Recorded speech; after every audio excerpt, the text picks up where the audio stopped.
With systems like the NT Mini, Super NT, and Mega SG under its belt, Analogue has developed an enviable reputation in the world of retro gaming hardware. While its products are often in painfully short supply, they're never anything short of remarkable. Unlike many of its rivals, Analogue doesn't go down the route of software emulation, but instead utilizes FPGA chips to reproduce vintage systems on what is effectively a hardware level. A more expensive approach for sure, but one with considerable benefits, such as unprecedented accuracy and wide-ranging support for as many games as possible. The launch of the company's latest product, like many in the tech world, has been impacted by the ongoing pandemic, but thankfully, we can report that the Analogue Pocket has been worth the wait. The firm's first attempt at a portable system has all the hallmarks of a device you'd associate with the Analogue name, and actually goes way beyond what you'd assume a system like this would be capable of. Not only does it offer support for Game Boy, Game Boy Color, and Game Boy Advance games, it can also play Game Gear, Atari Lynx, Neo Geo Pocket, and even PC Engine TurboGrafx 16 games, as long as you purchase special cartridge adapters, that is. There's an optional dock that allows for Switch-style TV play, and the console comes preloaded with software that allows you to create your own games and music. In short, there's a lot to unpack when reviewing the Analogue Pocket, because this isn't just about playing Game Boy games. Offered in white or black, the Analogue Pocket is definitely aiming for an understated look. The casing is fashioned from plastic, while the console screen is clad in Gorilla Glass, which is the same stuff they use on smartphones. In terms of dimensions, it's a lot bigger than the Game Boy Pocket and Game Boy Color, feeling like a closer match to the original 1989 Game Boy. However, it's not as thick and sports a unique design that sees just under half of the console's rear cut away entirely, mainly to accommodate the aforementioned cartridge adapters, but also to offer somewhere for the L and R shoulder triggers to reside. The Analogue Pocket's controls are tight and responsive. It offers a cross-style D-pad, which has a pleasing amount of travel and isn't too clicky. It's a close match to the D-pad seen on the original Game Boy, in fact. The 4 face buttons open up all kinds of opportunities when it comes to future system support, while the start and select buttons require little introduction. Sat in between those is the Analog button, which drops you back to the console's main menu at any point during gameplay. On the back, around the middle of the unit, you'll find the aforementioned shoulder buttons as well. The left-hand side is home to the volume controls and the power button, which can also be used to put the device into sleep mode as well as wake it up, while the right-hand side houses the micro SD card slot, which is essential when it comes to updating the console's firmware and loading up homebrew games to play in the GB Studio application. On the console's bottom edge, there's a USB-C port for charging, as well as a link-up cable socket. You'll find the 3.5mm headphone jack, power LED indicator, and infrared port here, which allows you to pull off stuff like trading monsters in the Pokemon games. The stereo speakers themselves are actually located on the uppermost side of the device, flanking the screen. This is actually a really clever design choice, as it means your palms will never be in a place where they'll obscure the speakers and muffle the sound. And the screen? Well, it's perhaps the star of the show, but not for the reasons you may think. The LTPS LCD panel is decent enough, but it's not going to trigger a gasp of delight in the same way as the screen of the Switch OLED does. But because Analogue has used a panel with a resolution of 1600 by 1440 pixels, which accurately scales with the 160 by 144 square pixel resolution of the Game Boy, Game Boy Color, and Game Gear, that means that each pixel is scaled 10 times on each axis, maintaining the same authentic aspect ratio with no blurring or distortion. Games look fantastic, even though they've been scaled to fit the screen. Now, of course, not all of these systems supported by the Analogue Pocket have the same native resolution, so there are some trade-offs to be made. With the Game Boy Advance, for example, the 240 by 160 widescreen resolution scales to 1600 by 1067 in order to fill the horizontal display area. There are black borders at the top and the bottom of the screen here. The image is still pixel perfect and very sharp, however, so it's not a massive issue. Oh, and the elements of the display settings, such as brightness and your current display mode, can be toggled in-game without having to drop to the OS menu by using button combinations. Battery life is quoted by Analogue as being between 6 to 10 hours thanks to a roomy 4300 mAh power cell, which certainly tallies with our findings. If you intend to use the console's sleep mode heavily, then you'll need to factor in that it can sleep in excess for around 10 hours, but beyond that, you want to make sure it's connected to a charger. And speaking of which, the console takes between 4 to 5 hours to fully charge on a standard wall charger, but Analogue is selling an optional 18-watt fast-charging USB-C power supply that will do the job in about 2 hours. You can of course use a different 18-watt charger, but we'd imagine that the manufacturer will warn that you do that at your own risk. On the whole, the Analogue Pocket certainly feels very nice to hold and use, and if we had one complaint, it would be the fact that the front and the back plastic shells of the console don't actually line up neatly. It's a stylistic choice almost certainly, but one that makes the unit feel sharp and occasionally uncomfortable during play. We'd stress that this is the most minor of problems and was easily ignored after a few hours of use. Another thing of note is that the Gorilla Glass covered screen protrudes from the body of the console ever so slightly rather than sitting flush in the casing. This didn't bother us one bit, but a few of our staff who handled the unit during our review period commented on it, so it perhaps has the potential to be a divisive design choice. The unit we're reviewing here is powered by a very early version of the Analogue OS, which has already actually been updated twice, and is missing a lot of the exciting features that are planned, including the ability to browse the library of titles, complete with box art if you choose to upload them.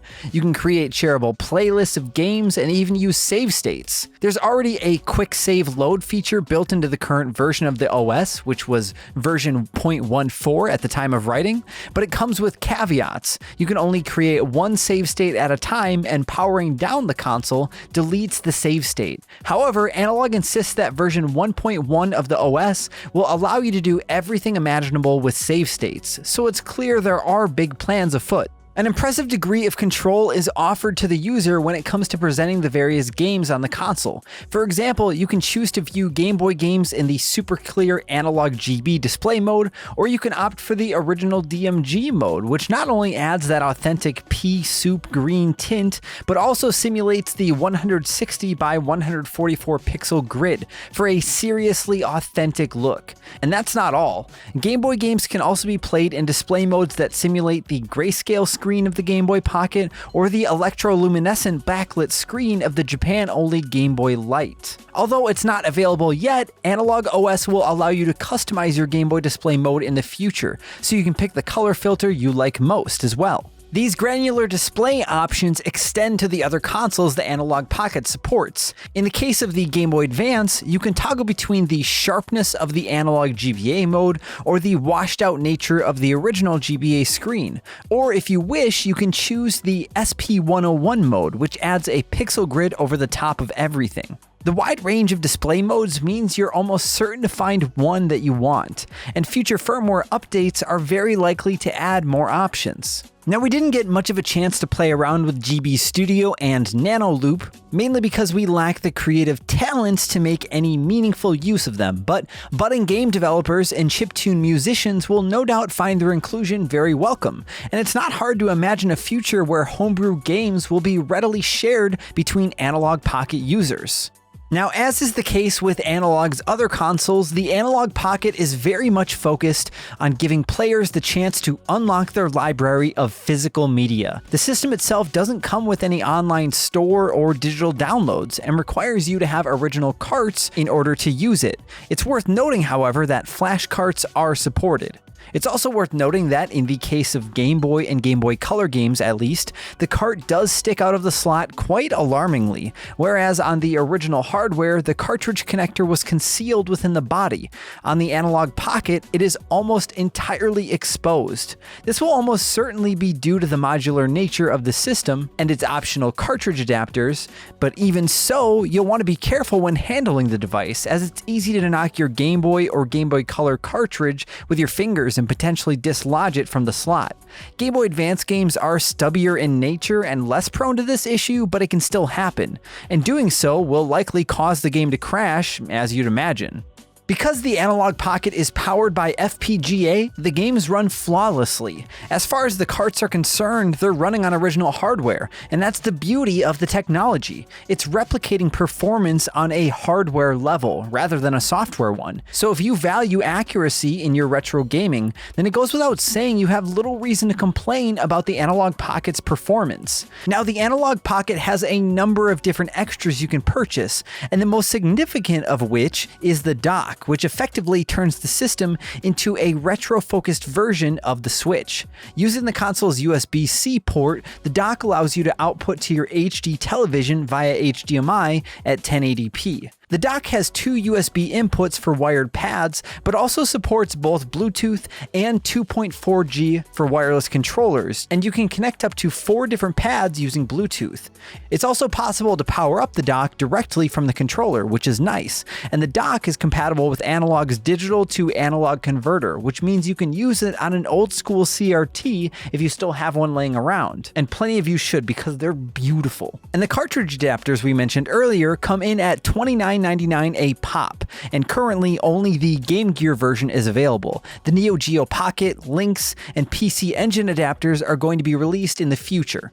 With its solid design, excellent display, and wide range of accessories, the Analogue Pocket certainly makes for an excellent first impression, and the inclusion of features like Nano Loop and GB Studio expand the appeal of the system further. That this device performs its duties admirably should come as no great surprise. Analogue's products have a solid reputation, and this latest venture only adds to that. The introduction of Analogue OS is tremendously exciting and bodes well for future products in the company's lineup as well. A potential sticking point is the fact that there are so many ways of enjoying the Game Boy library these days. Secondhand units aren't easy to find, but if you look hard enough, you'll definitely come across one. And there's a huge market for customized systems that benefit from modern LCD screens and improved batteries. The upshot of these modded systems is that you're talking about 100% original hardware too, so purists may well want to stick with those rather than shell out on the Analogue Pocket, which at $220 is hardly an impulse purchase territory. Although we should say that bespoke hand-modded GBA systems often cost just as much as that anyways. Now, if you simply want to casually play Game Boy titles on the move and aren't bothered about accuracy, then we dare say that one of the many low-cost portable emulation handhelds will scratch that itch, and save you some pennies in the process. But it's really worth stressing that the Analogue Pocket offers so much more than just the Game Boy experience, thanks to the existence of its optional cartridge adapters, the expandable nature of the Analogue OS, and the inclusion of GB Studio and Nano Loop. No other handheld device can offer support for the entire Game Boy, Game Gear, Lynx, Neo Geo Pocket, PC Engine, and TurboGrafx 16 cartridge libraries, and that makes the Analogue Pocket stand out when set against its rivals. What's even more exciting is that due to the presence of a second FPGA chip, developers can produce other cores and expand the scope of the Analogue Pocket dramatically, and that means this diminutive little device could become a bastion of retro gaming goodness over the next few years, as well as being one of the best ways to rediscover the entire Game Boy catalog. This might not seem like that big of a deal when you consider the abundance of pocket-sized emulation devices that exist today, but none of them currently offer the kind of accuracy and faithfulness that FPGA can boast. Analogue has been very open about the fact that the ongoing chip shortage means that components are in short supply and that some of the people who order now won't get their system until 2023. These are factors that are outside of the company's control, of course, but it won't make the process of obtaining one of these remarkable devices any less tense. Thankfully, though, we can at least say that the wait, should you have one ahead of you, will ultimately be worth it.